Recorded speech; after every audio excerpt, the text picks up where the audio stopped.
या देवी सर्वभूतेषु लक्ष्मीरूपेण संस्थिता நமசஸ்ஸி நமசஸ்ஸி நமோ நமக. ஓம் சக்தி. ஓம் நம சிவாய. ஈசனடி போற்றி, எந்த அடி போற்றி, தென்னாடுடைய சிவனை போற்றி, எந்நாட்டவருக்கும் இறைவா போற்றி. அனைவருக்கும் என்னுடைய பக்தி கலந்த வணக்கத்தை தெரிவித்துக் கொள்வதில் பெருமகிழ்ச்சி அடைகின்றேன். அஸ்ட்ரோமன் தேர்டை மூலமாக பக்தியுடன் கூடிய ஆன்மீக ஜோதிட பதிவில் நாம் இணைந்திருப்பதை குறித்து மகிழ்ச்சி அடைகின்றேன். அருள் இல்லார்க்கு அவ்வுலகம் இல்லை, பொருள் இல்லார்க்கு இவ்வுலகம் இல்லை என்று சொல்வார்கள். அருளும் பொருளும் ஒன்றே கிடைக்க வேண்டும் என்பது இந்த பூவுலகில் இருக்கின்ற மக்கள் அனைவருக்கும் தேவை. அருள் என்பது ஈசன் அருள், ஈஸ்வரி அருள். அதே போல நாராயணை அருள், நம்மை படைத்த பிரம்மதேவன், வாக்தேவி, சரஸ்வதி அம்பிகை அருள். படைத்தல், காத்தல், அழித்தல் என்ற முப்பெரு சக்திகளுடைய அம்சமாக விளங்குபவர்கள் தான் ஆதிசக்தி. ஆதிசக்தி அம்சமாக உலகத்திலே பிரபஞ்ச சக்தியிலே எத்தனையோ விதமான தாத்பரியங்கள், அதீத சக்திகள் தான் இந்த பிரபஞ்சத்தில் உருவாகி கொண்டிருக்கின்றன, உற்பத்தி ஆகி கொண்டிருக்கின்றன. பார்க்கடலில் பிறந்து உதித்து எழுந்தவள் தான் மகாலட்சுமி தாயார். ஆதிசேஷனுடைய படுக்கையிலே இருக்கின்ற பெருமாள் நாராயணுக்கு பதிசேவை செய்கின்ற தாயார். பெருமானுடைய காலடியிலேயே தன்னை சரணம் என்று பணிந்திருக்கின்ற தாயார். பெருமானுடைய இருதயத்திலே வாசம் செய்கின்ற நித்திய வாசினி தாயார் தான் மகாலட்சுமி தாயார்.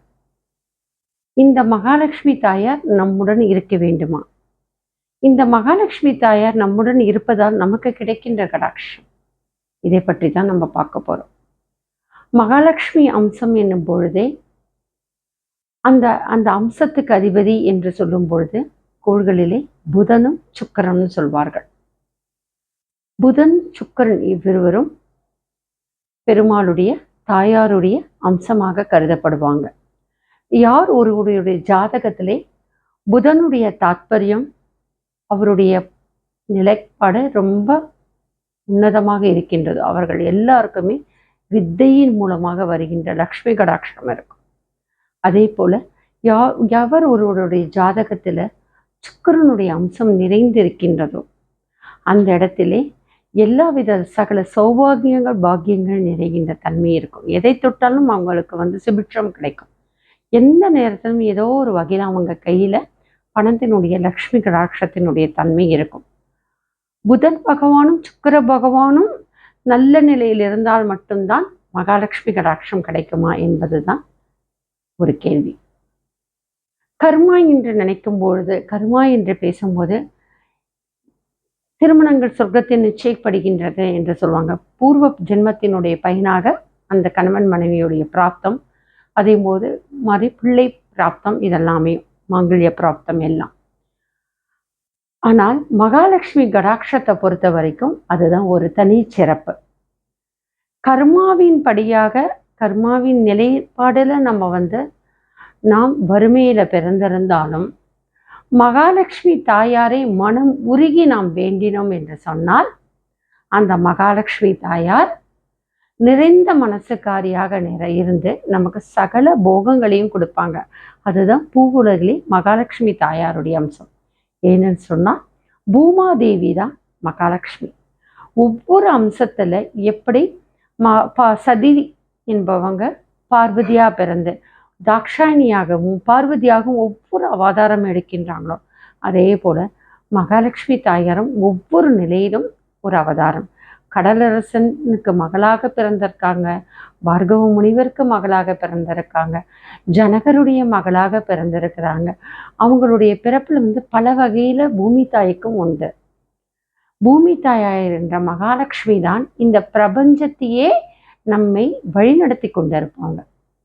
ஆதிசக்தி அன்னை பிரபஞ்ச சக்தியாக இருக்கின்ற போது மகாலட்சுமி தாயார் பூமி சக்தியாக நமக்கு இருந்து நம்மை காக்கின்றார்கள். நம்மளுடைய காக்கும் கடவுளை யாரு? பெருமாள்.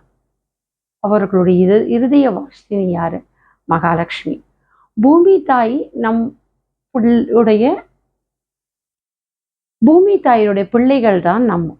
பெத்த தாய் எந்த நிலையிலும் நம்மளுக்கு பசி பட்டினியோடு இருக்க விட மாட்டாங்க. அதனாலதான் பெரியோர்கள் ஒரு பழமொழி சொல்வாங்க, மரத்தை வச்சவங்க தண்ணி ஊற்றுவாங்கன்னு. பூமியில பிறந்த அத்தனை ஜீவராசிகளுக்கும் அந்த பூமி தாய் ஏதோ ஒரு வகையில உணவு கொடுத்துட்டு தான் இருப்பாங்க. அதுதான் மகாலட்சுமியோட அம்சம். அந்த தாத்பரியத்துல தான் நான் சொல்றேன், இந்த பூமியில நம்ம மனிதர்களாக ஜனிச்சிருக்கோம் அப்படின்னா கர்மாவால தான் கஷ்டப்பட்டுட்டு இருக்கோம். நாம் செய்த கர்மாவால தான் கஷ்டப்பட்டிருக்கோம். முந்தைய பிறவியில செய்த கர்மாவா இருக்கலாம், இன்றைய பிறவியிலே நாம் செய்த கர்மாவா இருக்கலாம். அந்த நேரத்திலே மகாலட்சுமி தாயாரை நாம் வணங்கி வழிபடுகின்ற காலத்திலே அந்த மகாலட்சுமி தாயார் நித்திய வாசினியாக நம்மிடம் வந்தால், நித்திய லக்ஷ்மியாக நம்மிடம் வந்தால் என்றைக்குமே லக்ஷ்மி கடாட்சத்துக்கு குறையில்லை. லக்ஷ்மி கடாட்சம் என்பது என்ன? திருமகள். திரு என்று சொன்னால் செல்வம், திரு என்று சொன்னால் அழகு, திரு என்று சொன்னால் பெருமை, இந்த அறிவு. திரு என்று சொன்னால் அறிவு, திரு என்று சொன்னால் ஆற்றல். இதனுடைய தாத்பரியமாக தான் ஆதிலக்ஷ்மி, அஷ்டலக்ஷ்மியாக தனலக்ஷ்மி, தானியலக்ஷ்மி, வித்யாலக்ஷ்மி, வீரலக்ஷ்மி, சந்தானலக்ஷ்மி என்று ஒவ்வொரு லக்ஷ்மியாக, கஜலக்ஷ்மி என்று அஷ்டலக்ஷ்மிகளை ஒவ்வொரு லக்ஷ்மியாக காட்சி அளிக்கிறாங்க. இந்த அஷ்டலக்ஷ்மியில எல்லா லக்ஷ்மியும் அடக்கம். லக்ஷ்மின்ற ஒரு அம்பாள் நம்மளோட வந்துட்டாங்கன்னா, தைரிய லக்ஷ்மின்ற ஒரு அம்பாள் நம்ம கிட்ட வந்துட்டாங்க அப்படின்னா, நம்மளுடைய பிரபஞ்சத்துல நாம் அந்த அதீத சக்தியினுடைய ஆற்றல் நமக்கு கிடைக்கும். பூமியில நம்ம பிறந்த ஒவ்வொருவருக்கும் தைரிய லக்ஷ்மி உடன் இருந்தாலே போதும், எல்லாவித பேராற்றலும் வரும். அந்த அளவுக்கு பெருமை மிகுந்தவள் யார் என்று சொன்னால் திருமகள். திரு என்ற அடைமொழிக்குரிய ஒரு அதீத தன்மையுடையவர் யார் என்று சொன்னால் பிரபஞ்ச சக்திகளை மகாலட்சுமியை தவிர வேறு யாரும் இல்லை. ஸ்ரீமந்த் நாராயணன் சொல்றோம், அந்த ஸ்ரீன்றதுக்கு அம்சம் யார் என்று சொன்னால் மகாலட்சுமி. ஸ்ரீ என்று சொன்னாலும் தமிழ்ல திரு என்று சொன்னாலும் ஒரே பொருள் தான். என்ன என்று சொன்னால் கடாட்சம், பேர், பெருமை, எல்லா விதமான ஐஸ்வர்யங்கள் தான் இந்த ஸ்ரீ திரு என்பதற்கான ஒரு அடையாளம். மகாலட்சுமியோட பீஜ மந்திரமே ஸ்ரீம் என்பதுதான். அதே தன்மைதான் இந்த திரு என்று சொல்லுது. சுபம், லாபம், இந்த இரண்டினுடைய சங்கமம் என்று சொன்னால் இந்த ஸ்ரீம் என்ற பீஜ மந்திரம். நாம் எந்த தொழிலை எடுத்தாலும் சுபமாக இருக்கணும். நம்மளுடைய வாழ்க்கையில எதை ஆரம்பித்தாலும் சுபமாக இருக்கணும். நம்மளுடைய வாழ்க்கையில எதை தொட்டாலும் லாபமாக இருக்கணும். எதை செய்தாலும் லாபம் நமக்கு கிடைக்கணும் அப்படின்றதோட அம்சம்தான் இந்த திரு சுபம் லாபம்ன்றது. இதைத்தான் தமிழ்ல தூய தமிழ் நற்பவி நற்பவி என்று சொல்வார்கள். இந்த நற்பவியை தருகின்ற ஒரு அம்சம் யாருக்கு உண்டு என்று சொன்னால் நித்திய வாசினி, நித்திய லக்ஷ்மியா இருக்கின்ற இந்த மகாலட்சுமிக்கு தான் உண்டு. மகாலட்சுமி வந்துட்டாங்களே அப்படின்னாலே எல்லா தெய்வங்களையும் வந்துடும். எல்லாரும் நினைச்சுப்பாங்க செல்வத்தை தருகின்ற தன்மையுடையவள் தான் மகாலட்சுமி தாயார் என்று சொல்லுவாங்க. மகாலட்சுமியானவள் சொல்லிட்டே போலாம் அந்த அம்பாளை பத்தி. அவ்வளோ பெருமை நிறைந்தவங்க. நம்ம சொல்லிட்டே இருப்பேன், செய்வினை, வில்லி, சூன்யம், மந்திரம், மாந்திரம்னா வச்சுட்டாங்க, கந்திருஷ்டினா வச்சுட்டாங்கன்னு நினச்சிக்கோங்களேன்.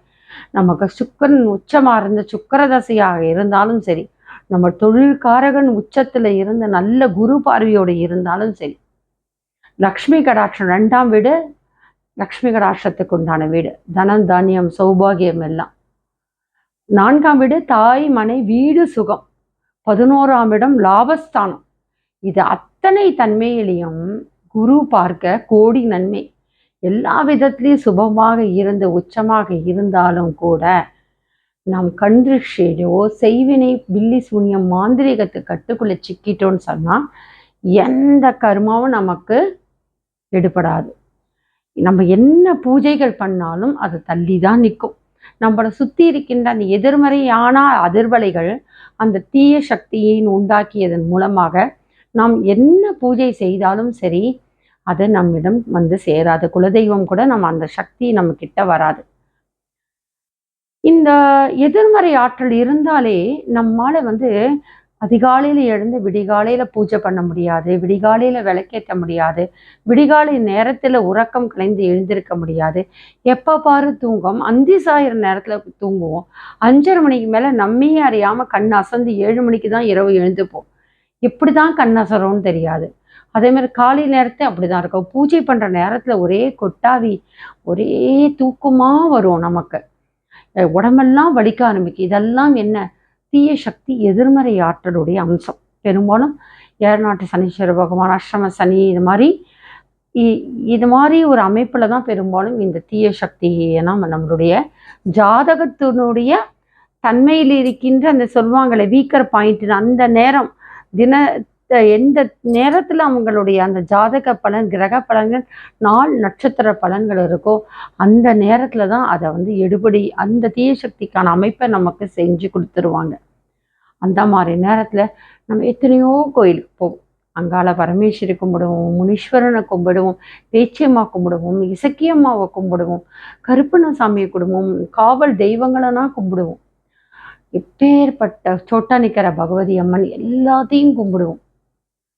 ஆனா இத்தனை சக்தியும் மீறி நம்மளை கொண்டு வரும்போது அந்த லக்ஷ்மி கடாட்சம் வேணும்ல, அதை அந்த நம்மளுக்கு உண்டான எதிர்மறை ஆற்றலை திருப்பி நம்ம அதிலிருந்து மீண்டெடுவதற்கும் பொருள் இல்லை என்றால் இவ்வுலகம் இல்லை. இப்போ என்கிட்ட அதுக்கான அமைப்பை நம்ம கொடுத்தோம்னா தான், நாம் பொருள் செலவு பண்ணாதான் ஒருத்தரை நம்ம மீட்டெடுக்க முடியும்.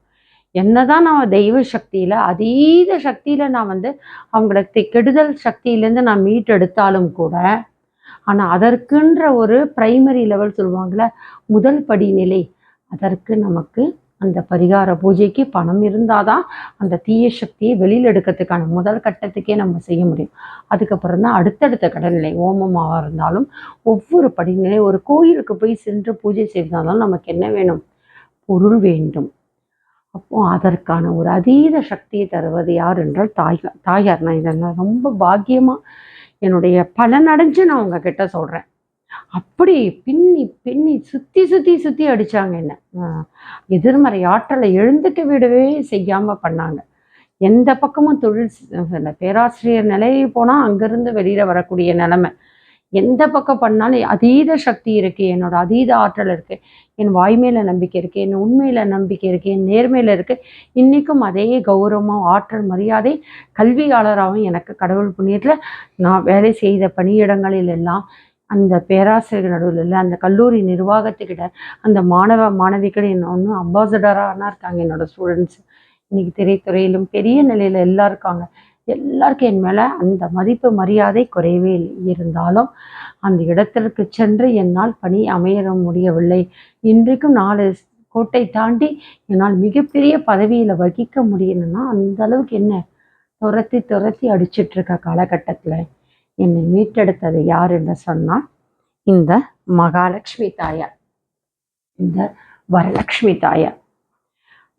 எல்லாரும் நினச்சிப்பாங்க சக்கரத்தாழ்வார் மந்திரம் சொல்லலாம், நரசிம்மரோட மந்திரம் சொல்லலாம், அங்காள பரமேஸ்வரி மந்திரம் சொல்லலாம், கருமாணி, காத்தியாயினி, சமயபுரம் மாரியம்மன், பெரியபாளையத்தம்மன், பேச்சியம்மன், வேப்ப சிலை கட்டுறது, தீச்சட்டி எடுக்கிறது, தீ மிதிக்கிறது எல்லாம் செஞ்சுட்டு வந்துட்டே இருந்தாலும் அதை மீண்டி முழு அளவில் வரணும்னும் போது எனக்கு கிடைச்ச ஒரே ஒரு அம்பிகை. ஒவ்வொரு சக்தியாக எனக்கு என் தாய் மகமாய் சமயபுரத்தை ஒவ்வொன்றா கருமாறி கொடுத்துட்டே வந்தாங்க.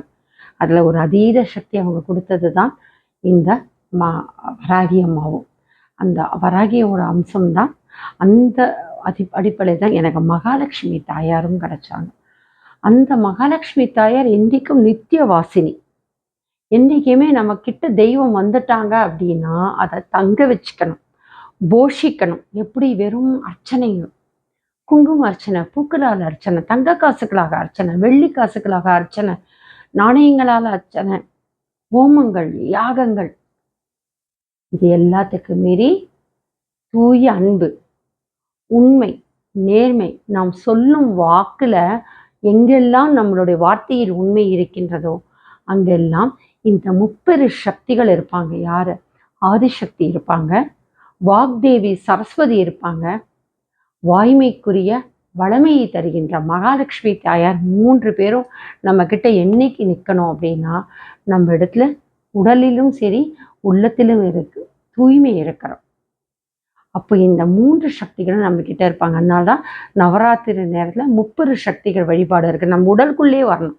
எதற்காக பெண்களுக்கு மட்டும் இத்தனை பூஜைகள்? எதற்காக? நம்மை நம்பிதான் குடும்பம் இருக்கின்றது. பேருக்கு ஆண் குடும்ப தலைவர் சொல்லுவாங்க. ஆனா ஒவ்வொரு வீட்டில் இருக்கிற அந்த பதிவிரதை பெண்கள், கன்னி பெண்களுடைய அந்த விளக்கேற்றுகின்ற அந்த ஒரு தெய்வ வழிபாட்டுல தான் இத்தனை குலதெய்வத்திலிருந்து அத்தனை சக்திகளும் நம்ம கிட்ட இருக்கும். ஒரு ஆண் வெளியில சென்று நல்லபடியாக மீண்டும் வீட்டுக்கு வரணும், தொழிலில் நல்லபடியாக தொழில் செய்து வளமையோட வரணும், நீண்ட ஆயுள் ஆரோக்கியத்தோட நம்ம வம்சத்துல இருக்கணும், பிள்ளைகள் ஒழுக்கமும் கல்வியும் இருக்கணும் அப்படின்னா வீட்டில் இருக்க குடும்பத்து பெண்கள் 4 செவத்துக்குள்ள நம்ம ஏற்றோம் பாருங்க ஒரு தீபம். அந்த தீபம் அந்த காமாட்சி விளக்கு, ஒரே ஒரு விளக்கு. அந்த தீபம் அந்த அஷ்டலக்ஷ்மி கொண்டு வருகின்ற ஐஸ்வர்ய தருகின்ற பஞ்சமுக விளக்கு, அந்த அகல் விளக்கு, எந்த விளக்கின் வருகின்ற அந்த ஒளி இருக்குல்ல, அந்த ஜோதி குடும்ப பெண்கள், கண்டி பெண்கள், வீட்டில் இருக்க பெண்களை செய்கின்ற பூஜையில தான் குலதெய்வத்திலிருந்து அஷ்டதிக்கு பாலகரும் எல்லா தெய்வங்களும் நம்ம சுற்றி இருக்கிற பிரபஞ்ச சக்திகளும் வரணும் அப்படின்னா வீட்டில் இருக்க பெண்கள் செய்கின்ற வழிபாடு.